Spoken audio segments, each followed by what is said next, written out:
On today's show, we talk to a woman who can't figure out how to get her 25-year-old son to move out. I have some ideas. We talk to a husband who's struggling in his marriage after an affair. We talk to a dad whose 11-year-old son is struggling with pornography. Stay tuned.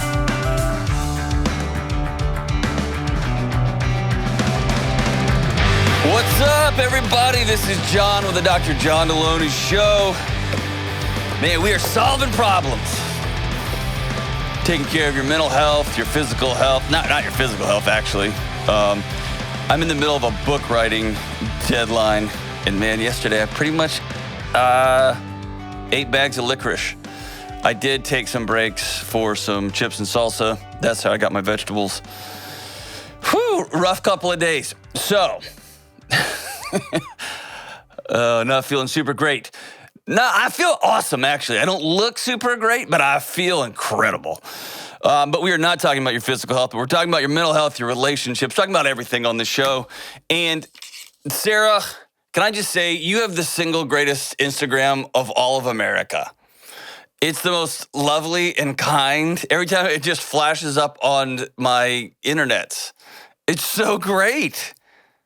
And you're super talented. You just hide back there. So good. Sarah edits the show, and what makes it look like we just started talking, she takes all of my is and stupids and dumbs and all the words that we don't say on the internet, and she takes them all out and makes it look like I'm a coherent thinker and speaker at the same time. And if you just thought, but you're not a coherent thinker and speaker, you should see this show before Sarah gets a hold of it. So that's awesome. All right, hey, we got a couple of poems people sent in.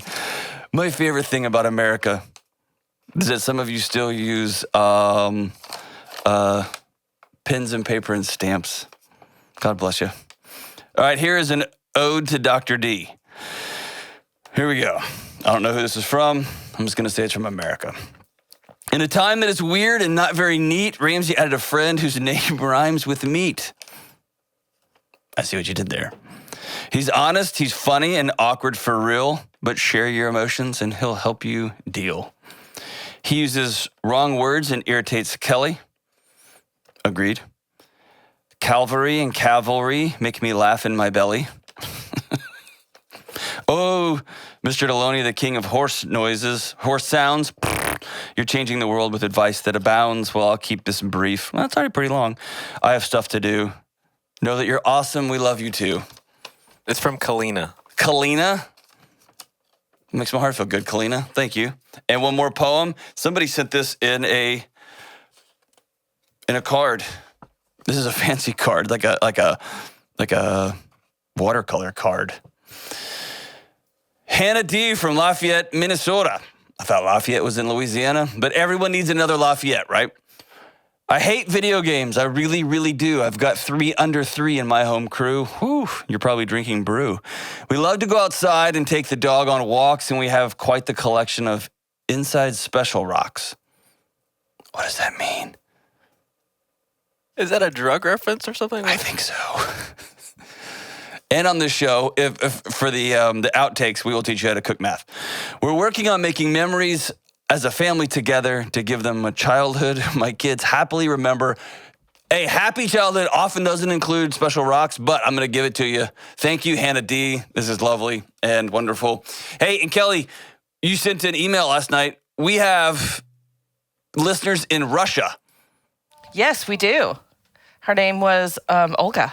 Olga was rocking it. She had some great inside jokes about Dave, which cracked me up. She's just dropping some bombs on Dave, which is so good. Dude, we are worldwide. We are. We're big in Russia. And what most listeners don't know is my mom was recently in Russia, and I think she logged in and just sent that, but I'll take it. It's all good. She wasn't in Russia, but that's just the story I'm telling myself. All right, let's go to the PHONES. Let's talk to Kathy in Boston. Hey, Kathy, listen, before we get going here, okay. I'm an Astros fan, and if you're from Boston, they're about to play your Red Sox. By the time this episode comes out, we'll know the outcome of this series, but I'm just letting you know. Just letting you know. Okay. I'm starting this conversation a little bit on edge, but that's cool. So what's up?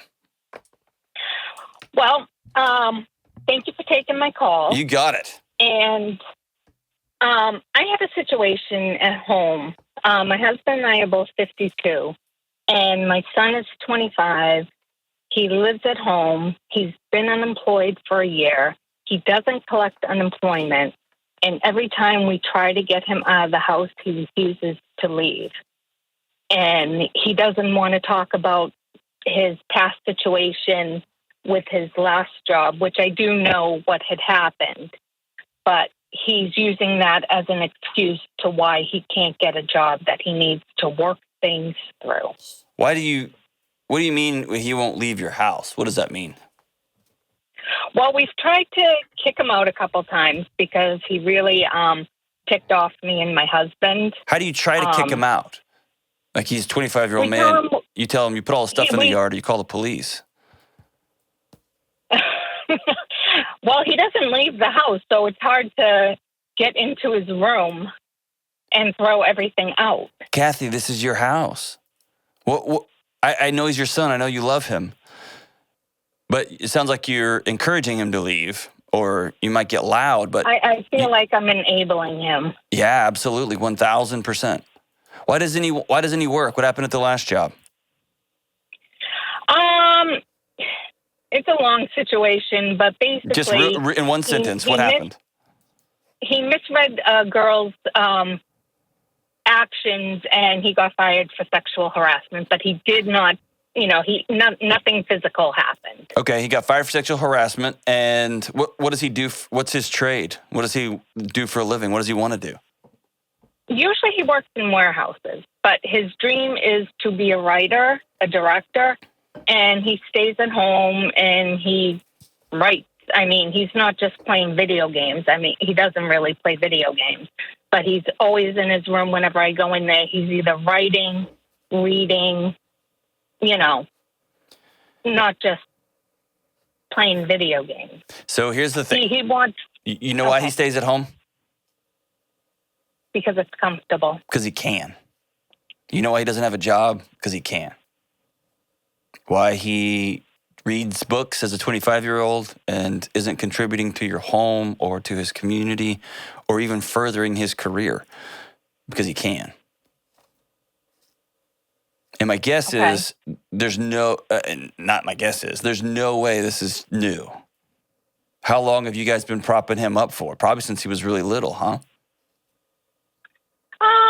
Yeah, but he's always been pretty independent on his own. My daughter was the one who needed all the attention, but I mean, he's always been quiet. I mean, it's just this past year he won't work, he won't get a job. My husband and I have tried to get him a job between my two jobs. But Kathy, he doesn't need one. He doesn't need a job. Why would he work? Because it would be insane for him to work. He has the greatest situation any 25-year-old not with a romantic partner could dream of. Free food, free rent. He just gets to read books all day and write the great American novel or write a screenplay. He doesn't have to do anything. True. Like finding him a job is like a fruitless exercise. He doesn't need one. He's got everything taken care of. And so what do you suggest? Oh, go ahead. Yeah, I mean, you know what to do. I don't need to suggest anything to you. You have one of two options. You can continue just to support him, and then maybe one day his great American screenplay will come through. Probably less than 1/1000% chance that happens, because screenwriters are on set. Screenwriters are getting coffee for people. I've known screenwriters. People in the industry are in the industry. They are hustling 365, 24/7, and then they write at night. They are around films being made. They are around other writers. They have writers groups. They are sending their stuff. They're always in the middle of things.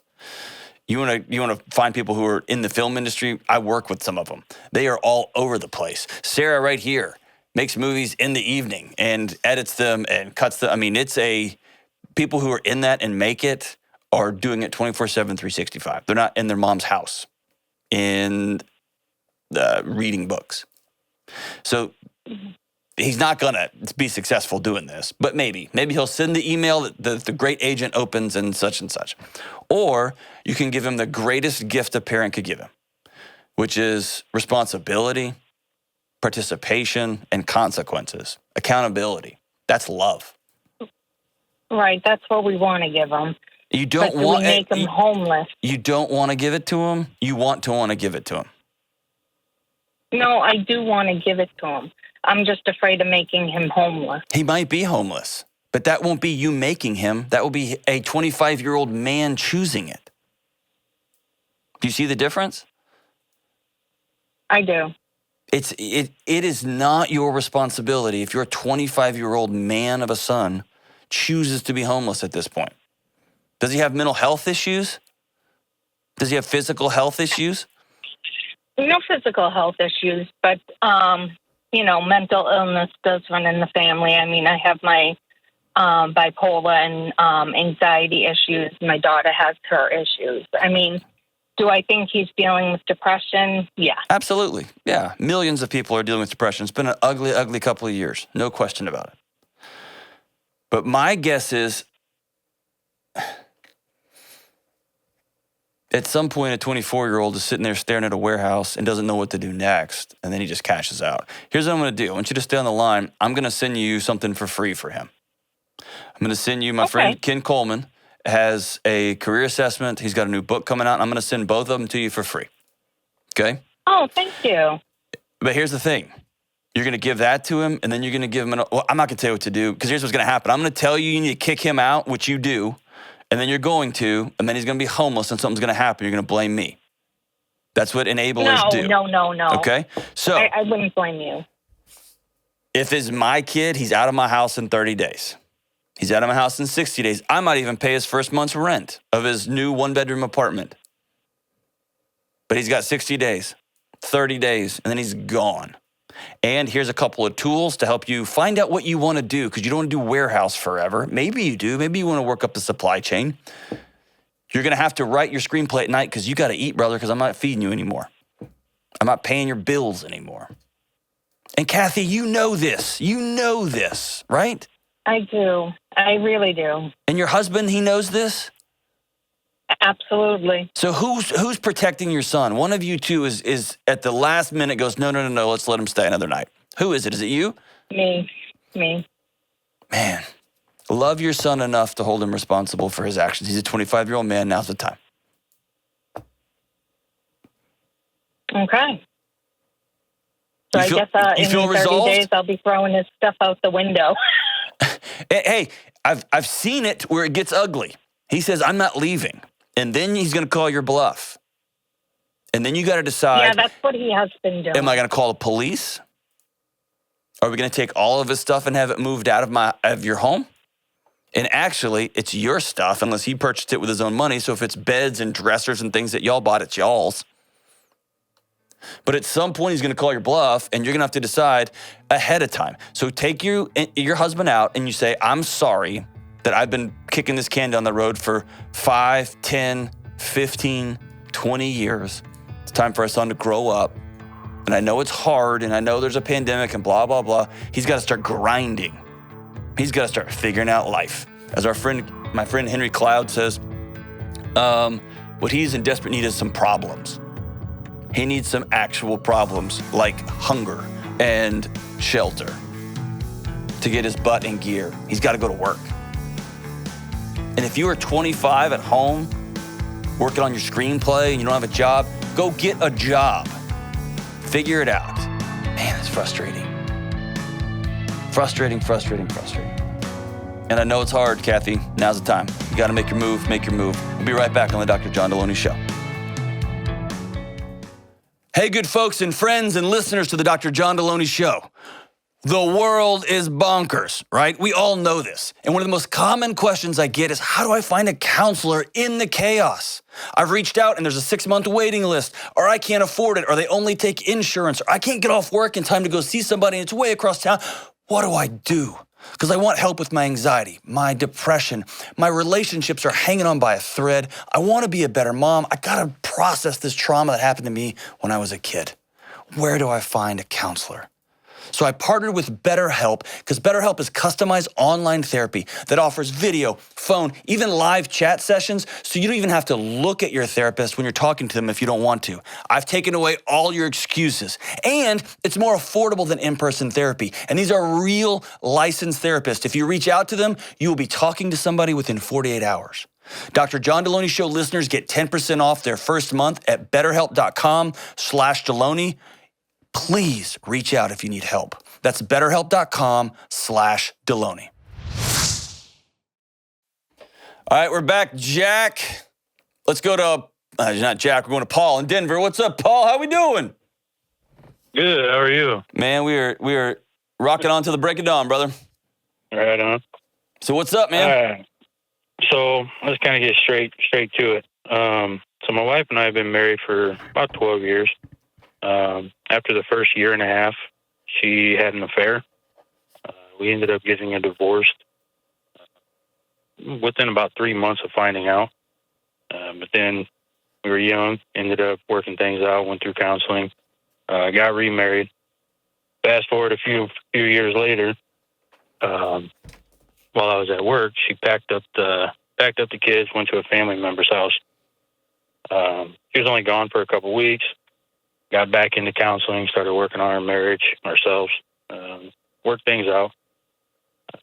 And then about 2 years ago, I found out that while she was gone for those couple of weeks, she had been going on a couple of dates with a guy that she had worked with, or was working with at the time.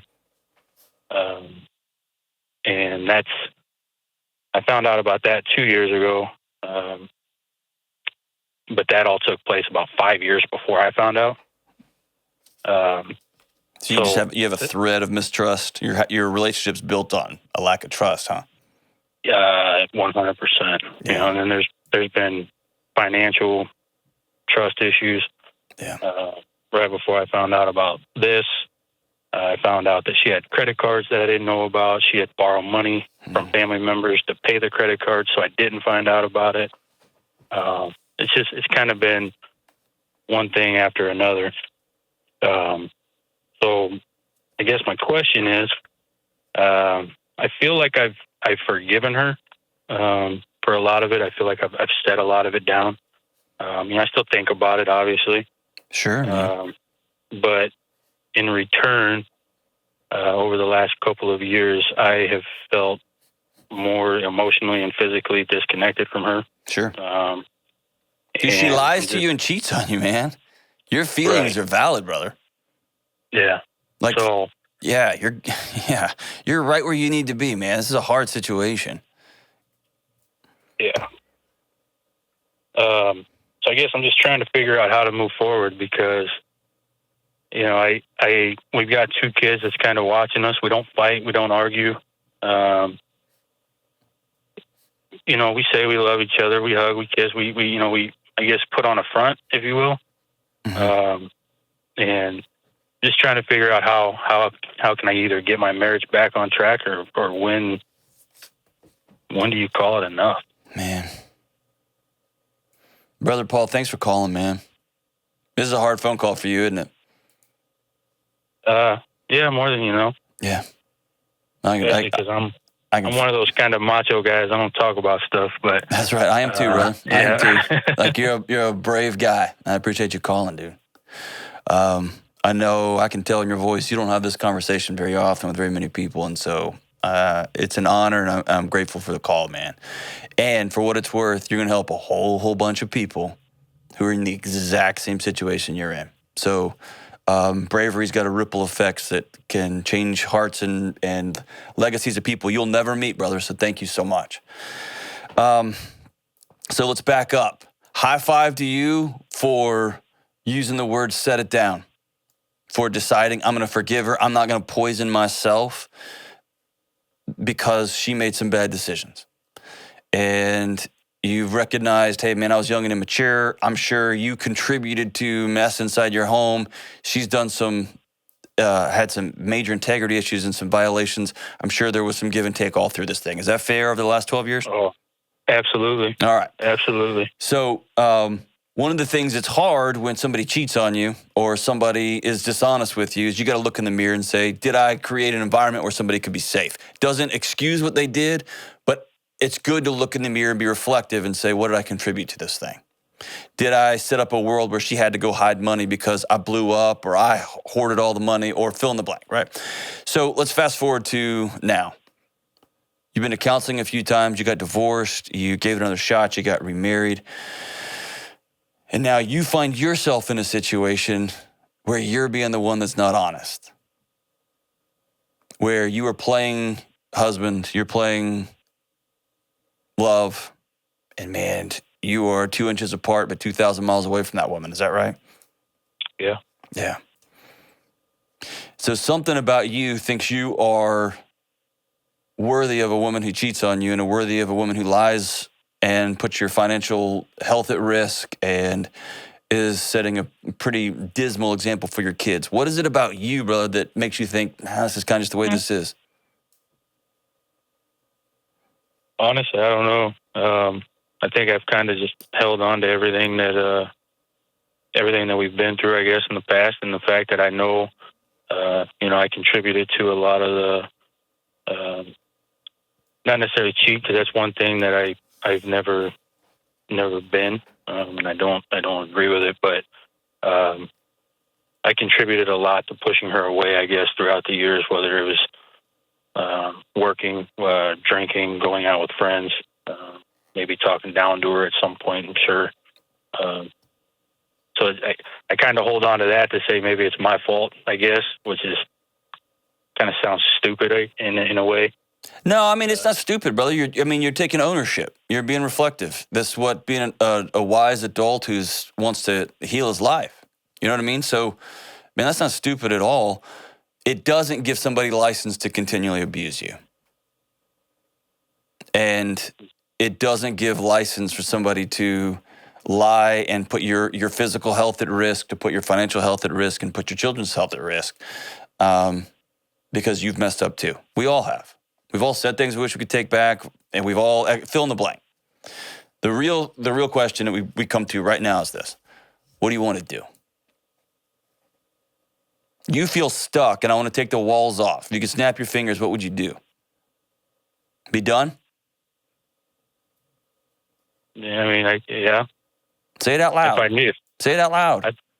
I think I would be done if what? I start thinking about my kids and my kids' future, and I got that. I got that. Here's the thing: your kids are absorbing that disconnection. They're absorbing the fake relationship, and they can't put their finger on it, but they know. And my guess is you grew up in a house like that too. Yeah, you'd be right. And so your kids are going to absorb it, and that's what they're going to know. They're not going to know two people who are madly in love with each other and who have disagreements and who come back to the table and who are connected in their own weird ways. They're going to know performance. They're going to know hug at the right moment and pursed lips, pet kiss at the right moment. And then dad goes upstairs or down in the basement and grabs a beer, and then mom gets on her phone. That's what their picture of marriage and love is going to look like. And if y'all are willing to both get in and root that out, awesome. But you don't trust this woman, and she hasn't been trustworthy. And my guess is she doesn't trust you either. And that is a recipe for ash.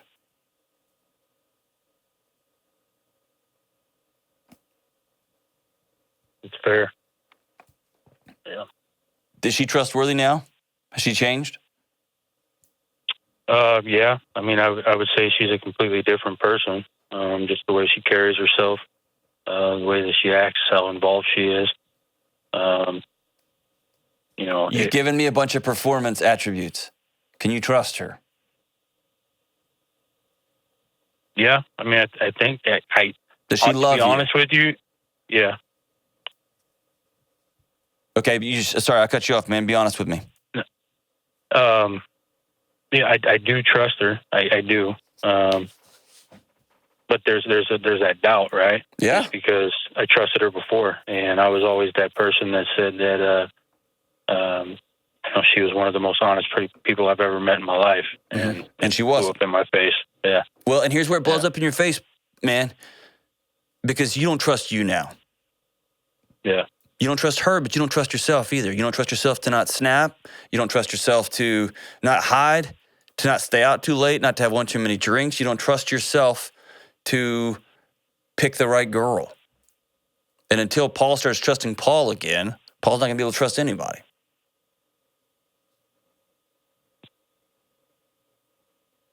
Yeah. Are you a good dad? Yeah. Have you changed too as a husband? Yeah. So why don't you forgive Paul?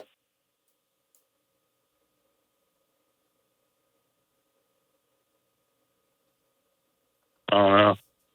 You haven't forgiven you yet, man.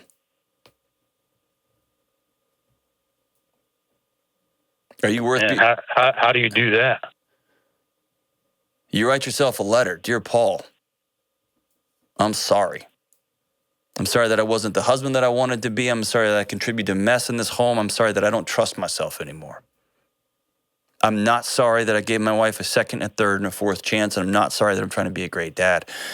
But I'm sorry that I lost trust in you, and that ends today. And then over the next 2 months, 3 months, 6 months, when those moments of self-doubt creep in, you have somebody that you're going to call or somebody you're going to text, or you stand up and say, nope, Paul, you're a good dad and you're a good husband. And what happens is you practice that kind of language to yourself. You stop talking to Paul in ways that you would never let somebody else talk to your neighbor. But you forgive Paul. And when you forgive Paul, you can continue to forgive your wife, or you can set that brick down that you're not good enough, this is what you deserve, and you can demand better. When's the last time you just fell asleep at night and slept hard without any sleep, anything, without a couple of beers? You just went to sleep. It's been a while. When's the last time you and your wife got to laughing so hard your guts hurt, and then y'all ended up making out, and it was awesome? I couldn't tell you that. Exactly. Listen to me very carefully. Your life is worth that. You, Paul, are worth that. That's called joy. That's called peace. When's the last time somebody cut you off in traffic and you just started laughing instead of gripping the wheel so tight? The last time a politician said something stupid and you rolled your eyes instead of your heart rate going up? That's peace, brother. And you deserve that. Here's just as guy to guy, here's what I'm gonna tell you. You're not crazy for not wanting to put your hand back in the bag when you know there's a rattlesnake in there. You've been bit a few times. That's okay. You're not a bad husband. You're not a bad guy. You're not crazy. You've been cheated on. You've experienced financial infidelity. You've been cheated on several times, quite a few times actually. You're not crazy for having that little voice in the back of your head. Your wife has to understand that. That's part of healing.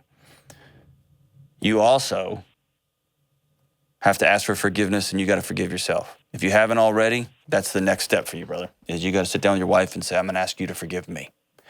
And all you can control is you, your thoughts and your behaviors. And so from this point forward, from today on, you're going to start talking to Paul as though he's a man of character, a man of integrity, and a dad doing the best he can. And a husband doing the best he can. Do I have your word on that, brother? Absolutely. That you'll start treating Paul with respect? Yep. Okay. And then here's the only way forward, man. Is you and your wife go somewhere and you sit down and you look each other in the eye and you lay it all on the table. I'm struggling. We are not connected. We're playing house. And I want to dream about what this marriage could look like. And then we're gonna pick the town and the home, and we're gonna backfill it, reverse engineer it. Here's what it would look like every day to wake up and say, I love you. We're gonna hold hands for 5 minutes, 30 seconds. I will put a note on the mirror in our bathroom every single day, 7 days a week for the next 6 months, next 2 months. I will ask you what I can do to help you out today, and she will ask you what she can do to help you. We're going to get that granular, and we're going to decide to begin to practice desire. We're going to decide to practice dating each other again. We're going to decide that when negative thoughts come up, I'm going to be open about them. I'm going to be honest about them. And if you have those moments where you think, oh man, I didn't remember her having that purse, and then boom, the alarms go off that she's borrowing money or taking money again, you get to ask, hey, are we still on the up and up financially? And she's going to say, yeah, baby, I'm with you. When she's out too late or she's checking her phone a lot and kind of hiding it, you get to ask, hey, are we still connected one-on-one? You're still with me, right? She can say, yep, I'm still with you. You're going to practice this thing step by step by step. And along the way, you're going to teach your kids what marriage and love and connection and forgiveness and the gritty reality of it looks like. And you're going to look up 2 years, 5 years, 10 years, and you're not going to be a ninja couple. Or you're going to get 4 months in and say, hey, I'm out. But you can't do marriage halfway. You got to be all in or you got to be out. What are you going to be, man?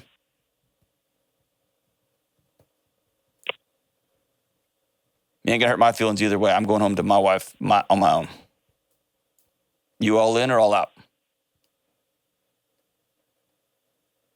I'm gonna go all in, and I feel like I feel like I'm saying I'm going all in, but I still got the reality that I'm not gonna be all in, or feel like I'm not gonna be all in.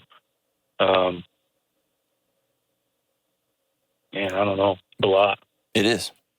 Paul, going all in doesn't mean your radar's not still up. Going all in doesn't mean you're naive and idiotic.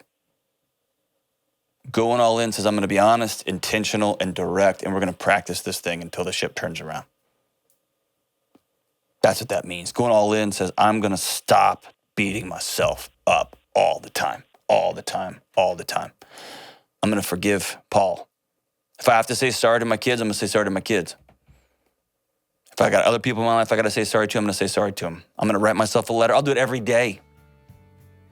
You're going to do something really tough, really hardcore, Paul? Get a journal and write to yourself. It's easy to lift weights and to talk crap at a bar. It's really hard to be honest with yourself. That's brave. That's strength. That's hard. Do that. Make the commitment, either in or out. And in doesn't mean you're going to stumble. You won't fall down. You won't screw up. You won't have bad thoughts. In just means I'm in. Have that conversation. Take your wife out to breakfast. So y'all go have this hard conversation. Something tells me she's wrestling with this too. She's either halfway out the door or she misses you. Like the sun and the moon and the stars, my brother. Somebody's got to turn the lights on and make a call. Your move, brother. We'll be right back on the Dr. John Delony Show. One of the most common questions folks ask me is what they should do when anxiety or panic strikes like a lightning bolt. I've been helping folks one-on-one for years, but I wanted to create something that everyone could use anywhere at any time.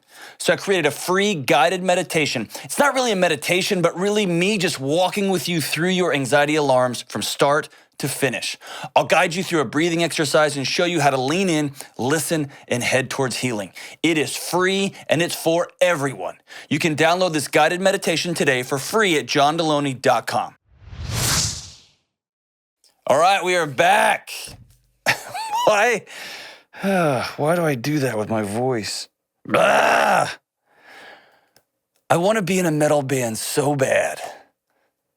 But I ended up on a relationship podcast. My 18-year-old self would be so unimpressed. We thought I'd have like a mohawk and lots of tattoos. I got a lot of tattoos, but they're covered in my shirts. I wanted like sleeves. I was going to be so cool, everybody. And I got a parenting podcast, so here we go. All right, let's go to William in Dayton, Ohio with my regular voice. What's up, brother? How we doing? Doing good, John. How about yourself? We are partying in here, man. That's not really true. We're not. We're just hanging out, drinking tea. So what's up, man? Well, a little background real quick. I have two children that have come into my home 7 years ago. They're my great niece and nephew. And the nephew is now he just turned 12. And we're having some disciplinary issues with him. And now he's starting even to dabble into pornography. So how did he end up in your house, man?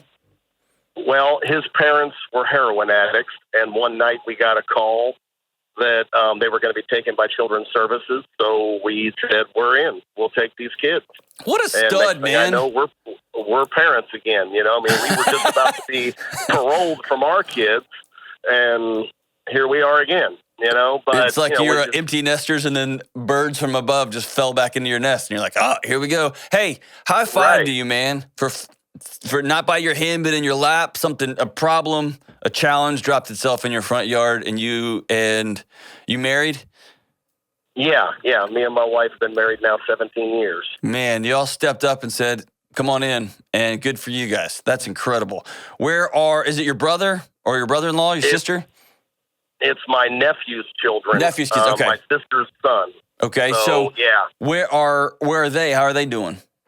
Okay, the mother, we have no idea where she is at this time.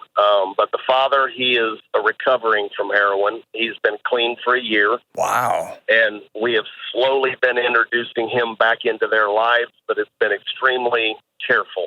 Okay, good for them, man. You know, That's man.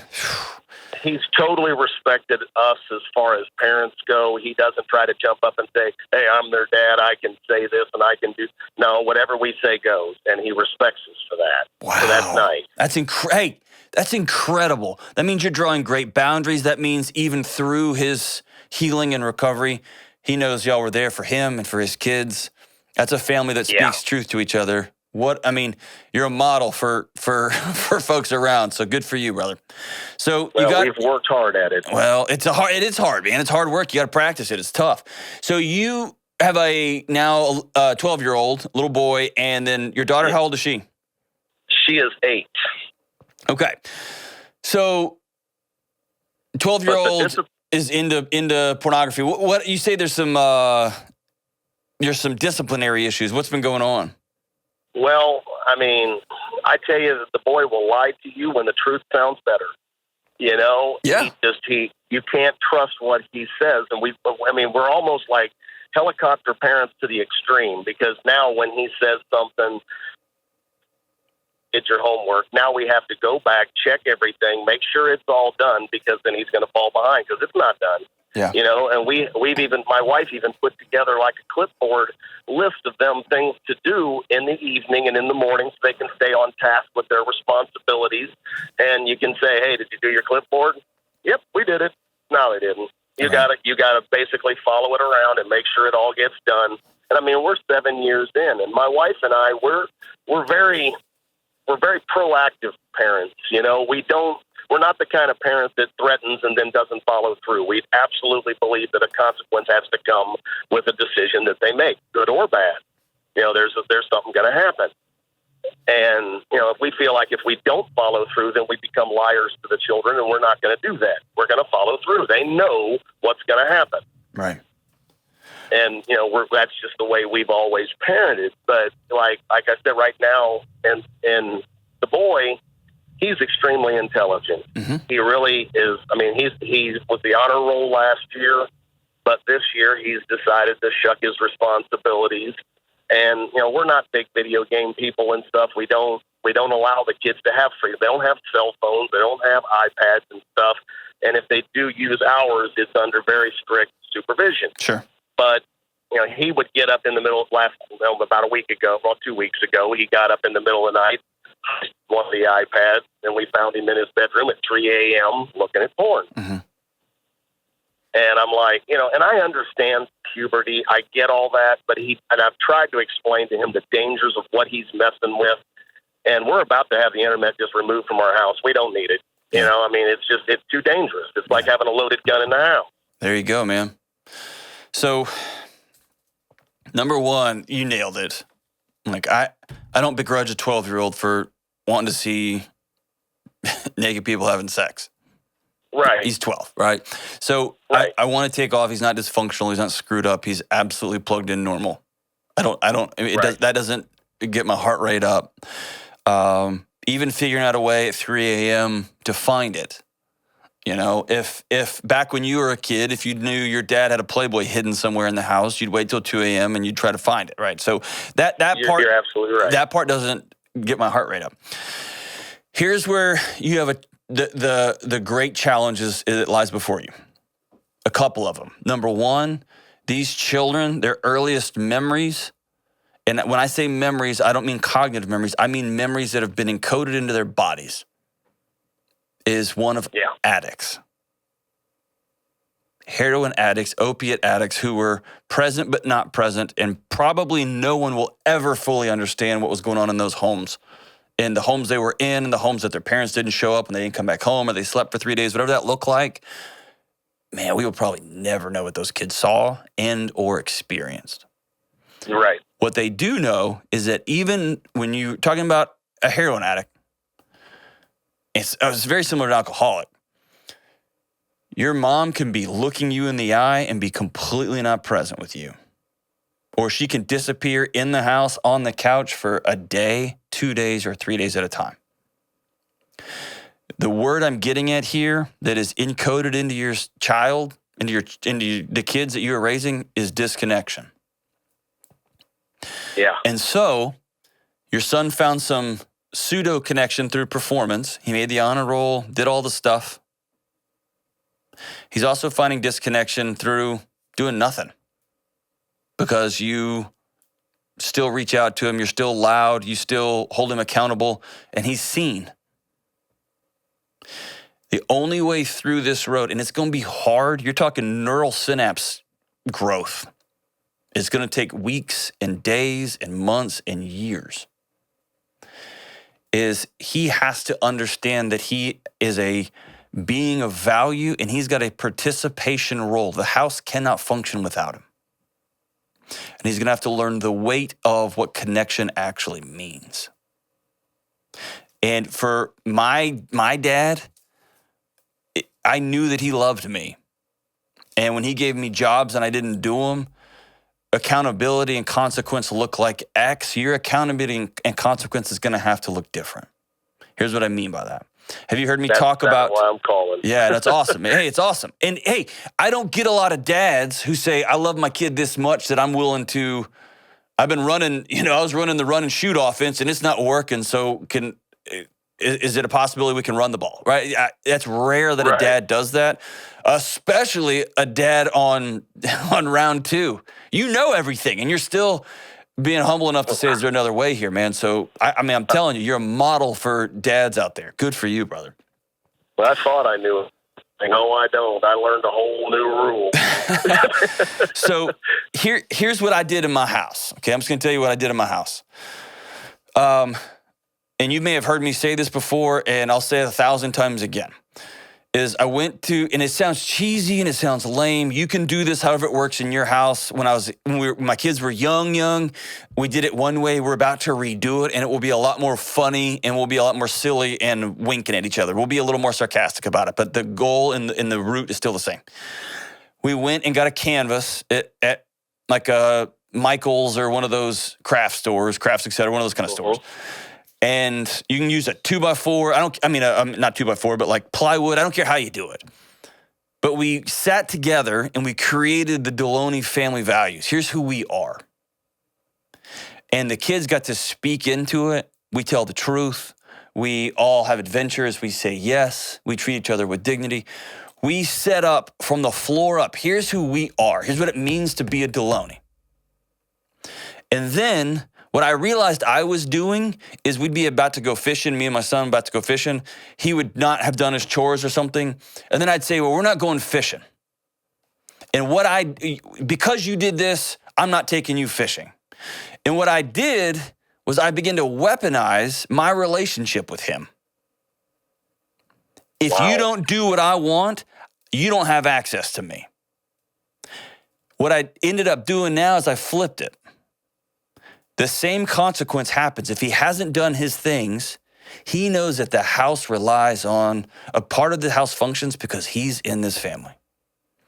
And if he doesn't get his chores done, his stuff done that we agreed on would have to happen before we go fishing, my language, I point back to our values and I tell him, dude, man, I'm choosing to be heartbroken today because you opted out of going fishing. You didn't want to go with me. And you demonstrated that by X and Y and Z. And what he learns in real quick fashion, I'm going to tell you, it changed our house positively, is he grew to understand really quickly that he gets to choose his behaviors, he gets to choose his thoughts, and he gets to choose what happens next. Not me. I'm not weaponizing my relationship. I want to go. But he opted out. And when he's married, this is going to pay dividends. When he's going to college and he realizes, oh, I chose to get an F because I chose not to study. I chose to get fired from this job because I chose not to be on time. I chose not to fill in the blank. He's learning early on that he has a role, not that other people are just going to be lobbing grenades at him. So often children lie. They lie because they don't believe they can measure up, because there's a performative value to the relationship in their home, or because they just get exhausted. They don't want to deal with it. They don't like the 2-hour conversations, the over and over, the 20 questions, the 40 questions, the X and Y's and these. And so what I want parents to do who've got kids who are lying to them is really simplify your message. You can't talk. A 12-year-old can't comprehend all this stuff. They're 12. They can't do 2-hour, 3-hour marathon sessions. They're 12. What they can do very simply is, hey, as a family, we said we don't lie. I hate that you chose to lie, man. Here's X, Y, and Z. Here's what you chose. Please consider choosing something else tomorrow because we love you having you around. In this house, we treat each other with dignity. You're not going to swear at the dinner table at somebody. You're not going to tell, like, my wife that you hate her. And that's coming, by the way, as he figures out, y'all aren't my parents. Those are my parents. I want to go home. All that kind of nonsense that's coming down the pipe for you. Man, I hate that you opted out of being with us. Hate that. Because we love having you here. You're a valued member of this table. And so do you see how subtle this is? The same thing still happened, but you are letting him know this house rests on him too. He is not fully, he can't handle that kind of weight, but slowly over time, he's 12, 13, 15, 17. He has to understand, oh man, I've got strength. This guy loves me. He's not going to lecture me. He's not going to try to talk to me all the time. But man, he counts on me and he leans on me, and I've got a choice in how this thing runs. Right. And here's where the final ... here. Here's where this gets really hard for you. He can opt out.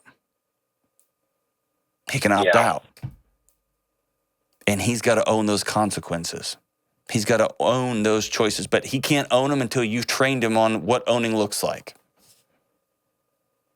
Once you train him on, here's what ownership looks like. Here's how this works. And remember, you are regrowing this young man's brain. Because he's been through hell. His body's been through hell. He's never been connected to an adult. He's done what they say.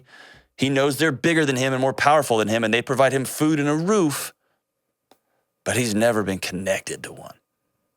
Yeah, I agree. It's like he doesn't really, there's a trust issue there, and I understand why. Yeah.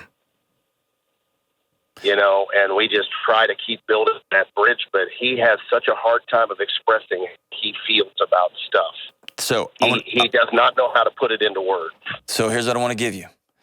I've had people write into this show and tell me that they thought this was the stupidest advice, and it's been magic in their home with their teenager. I want you to try it. I want you to get a journal, overspend on it, get something nice. And it's going to be just a communication log between the two of you. And I want you to write him a note, make a commitment to write him a note. It could be 2 sentences. It could be a paragraph. Every day I want you to write in there to him, and you leave it on his bed. And his job is to write something back. It can be, don't want to talk, thank you, today was a good day. But I want you to write a couple of things that you saw in him that day that were great. Even if it's putting the toothpaste cap back on. Right. Whatever that is, but he can see it in writing. He can hold it. It's tangible. And what an addict's kid does is they slough off the good stuff and they are hyper alert for the bad stuff. Where am I disconnected? Right. Where am I going to get left again? And when you write it down on a piece of paper and he holds, and it's on his bed when he goes in his room after school and he sees it, man, That's good stuff. That guy's still there. And the rule is you got to write back. He can't just read it and throw it on the floor. He's got to write back. And his job is to find a special place in the house where we can put it. Your wife can set one up with him too. Maybe she does one with your daughter. And by the way, be vulnerable. Tell him, I had a hard day today. Work was tough. It was really, I didn't want to get out of bed today. Let him know what it's like because he's looking at you as though you're perfect and you're a drill sergeant and you are running the show. Let him know, hey man, this is hard. I'm tired. Sometimes I don't think I'm a very good dad. Sometimes I want to be better for you. Let him know those things and he's not going to think he's crazy. If he will, 30-second hugs every day. My son's almost 12, 30-second hugs every day. I ask his permission. I don't like grab him and say no. And he's like, oh, Dad. But we do it, and it's big time. You think, how can we slowly build connection? Doesn't mean you let him off the hook. Doesn't mean that you don't hold him accountable. You got to do those things. Doesn't mean you don't, quote unquote, punish him. You got to do those things. But the punishment is letting him know, God, you opted out. I hate that. I hate that you made this choice. Please consider making a different choice tomorrow because I want to go fishing, man. I want to go fishing with you. This house needs you. Please consider rejoining us, man. And then that night in that journal, so grateful for you. I love you. So glad that you live in my house and that we get to spend this time together. So glad God brought me to you. Evoke the cosmos, brother. And then, William, be graceful with yourself. Be graceful with yourself, man. This kid's got a hard row, and his head and his heart are different than yours and mine. I don't know if you grew up with addiction or not, but he's got to learn what connection looks like. And, man, if you get to a place where you got to take the internet out of the house, so be it. You could probably just take the iPads and lock them up in your room, put them under your bed or something like that. I don't know if you got to take the whole internet out. But you're right. The internet's like having a loaded gun in your house. That's a great analogy, man. And good for you for being vigilant. Good for you for being vigilant, man. Don't beat your 11 or 12-year-old up for wanting to see naked people. That's normal. Your job is to stand in that gap and take away as much access as possible. And by the way, you can tell them, to dads everywhere, you can tell your 12-year-old, you know what this is doing to your mind? And it sounds like the teacher on Charlie Brown. Naked people are awesome. And 12-year-olds just now figuring that out. Somebody just walked through the lobby and I said that, and they just looked at me and were like, this show got off the rails. Yes, job is to stand in the gap for your 12-year-old. Access. It's your job to stand in the gap and prohibit that, man. Make sure they can't get a hold of it. I know it's everywhere. I know it's at school. I know it's on their friends' phones. Not in my house. Thank you so much for the call, William. All right, as we wrap up today's show, song is submitted by Dawn. Oh, now we're getting dicey. We're taking caller submissions. Oh, Dawn. Oh, Dawn here. Dawn. I love Dawn. She's so great. Song is written by Tony Joe White. We got a three-namer. Recorded by Brooke Benton. The song is Rainy Night in Georgia. And it goes like this. Hovering by my suitcase, trying to find a warm place to spend the night. Heavy rain's falling. Seems I hear your voice calling, it's all right. A rainy night in Georgia, a rainy night in Georgia. Lord, I believe it's raining all over the world. This is the most Georgia song I've ever heard. It referred to Georgia 8 times and said, Lord. Neon signs flashing, taxi, cabs, and buses passing through the night. Lord, I believe it's raining all over the world. Thanks, Dawn. This has been the Dr. John Delony Show.